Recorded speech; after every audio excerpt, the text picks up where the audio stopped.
Welcome to Searching for History. I'm Erin. This is Rollin. Hello. And we have Thora in the back seat today. So what are we seeing today? Well, today we're going to go to the community of Sharon. All I know is there's a school there that's now a grange and an old cemetery. So let's go take a look and see what we can find out about Sharon.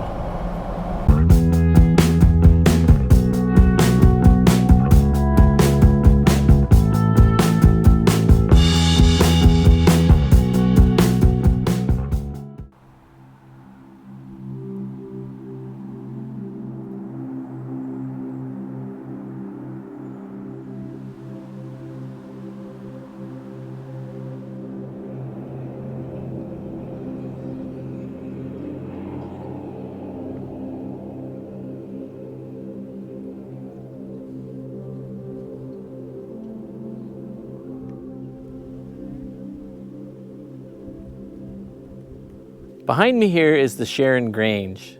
I don't know how old this building is. I do know it was originally a school.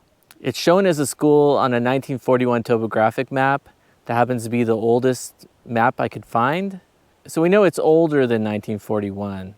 However, at some point the school became a grange. Originally, Porter Grange number 800 was located in Porter. The building was no longer being utilized as a school, and then the Grange moved from Porter and started to use this building for a grange. So we know it's a school in 1941, and then there's another topographic map from 1953, and that labels this building the Sharon Grange. So sometime between 1941 and 1953, this became a grange.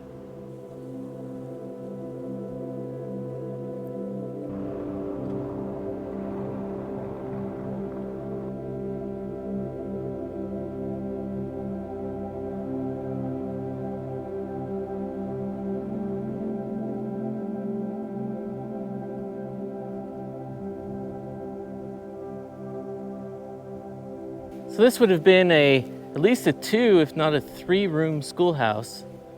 It would be cool to see the inside, but of course it's locked up.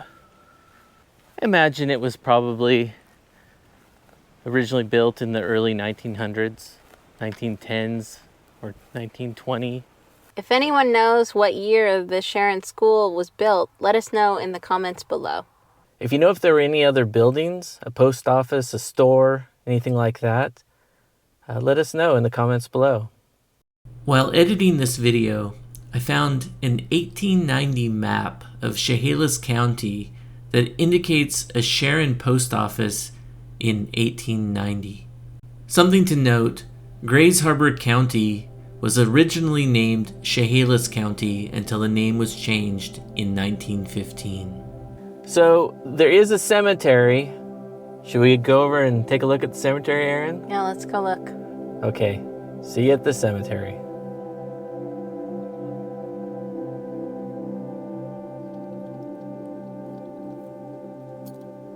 We're at the Sharon Cemetery.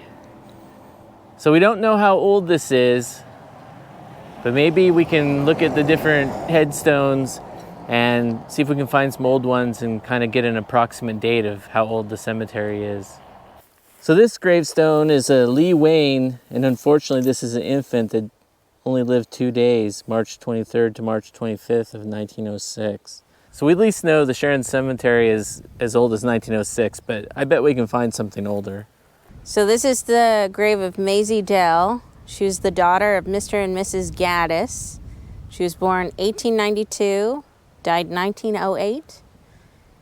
And her headstone has an image of a dove on it. There's an inscription here called higher, and the dove is a symbol of innocence and purity. I see another dove. Actually, it seems to be a common theme. And then this has a dove on it as well. This is the grave of Everett Wayne.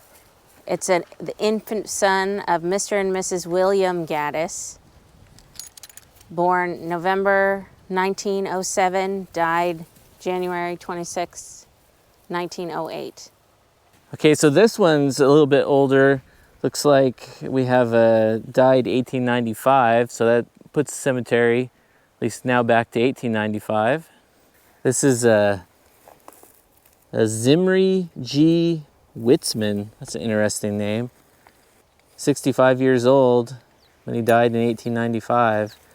And look at this headstone, how it has curtains on it. Guess they're going for the figurative curtains. This obelisk here, this marks Virginia G. Riding's grave. She was born in 1872 and died in 1888. She was only 16, pretty young. Look at the symbology on this. Is there a crown at the top? Well, it's an archway.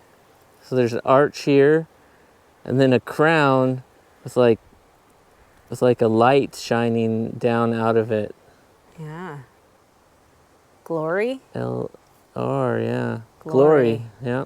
In memory of husband, father, Sidney S. Ford, it's down at the Is bottom. that Sidney S. Ford? Yeah, Died 1900. 71 years. This is the headstone of Myrtle Nicholson. I like the style of this headstone. Feels kind of old westy. It looks like there's a heart shape. There was definitely more relief carving on here, but it's faded away. So she died 1898. Yeah. She died age 20. This marks the infield family section, and has a woman that's throwing herself on the cross.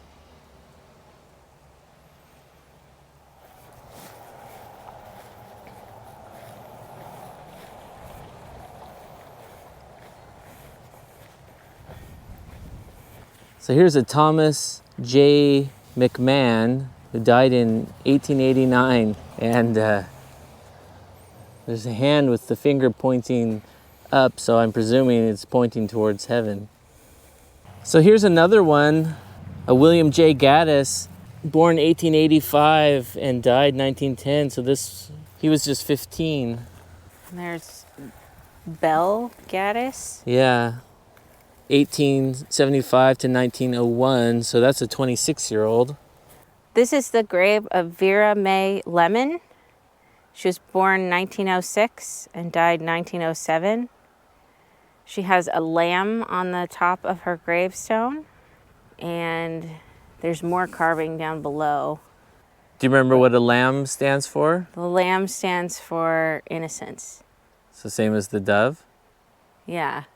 So if you look, these are curtains that are being drawn back, revealing like a castle on the inside or a gate. So maybe this is the gates of heaven as the curtains are pulled back.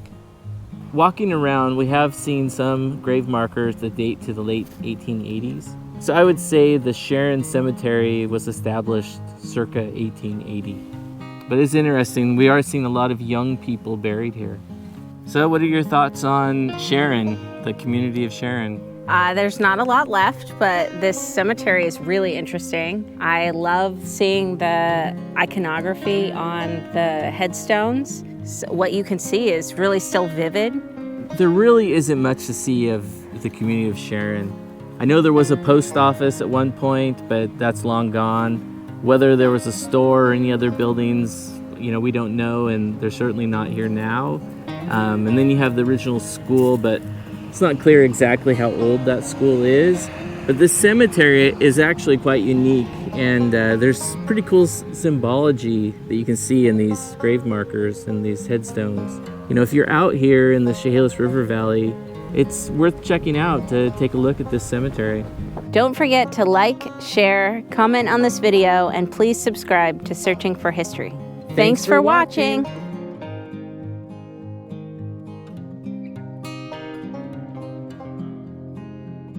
We gotta give her some water. She's a hot dog. She's a hot dog. She's a hot dog, and she's all wrapped up in a bun. Does she need ketchup or mustard? Yeah, she needs both. And relish.